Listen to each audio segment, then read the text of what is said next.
Morning. আজকে শ্রাবণ মাসের দ্বিতীয় সোমবার, তো সকাল থেকে একবার মেঘলা ওয়েদার, একবার রোদ উঠছে। আর এখন তো দুটোই হয়েছে, রোদও উঠেছে প্লাস বৃষ্টিও হচ্ছে।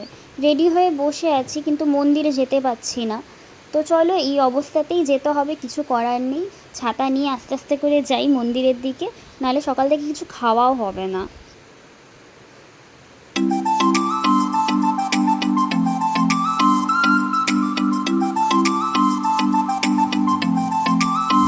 অপবিত্র পবিত্র বা সর্ববস্থা উচিত মাধব মাধব।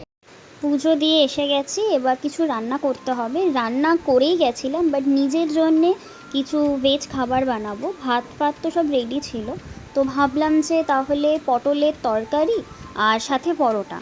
রাত্রেবেলাও পরোটা খেয়ে নেবো, আর এখনও লাঞ্চেতে পটল তরকারি আর পরোটা খাবো। তো তরকারি অলমোস্ট হয়েই গেছে, পরোটা আগে থেকেই বানিয়ে নিয়েছিলাম। তো এই হচ্ছে আমার লাঞ্চের প্লেট।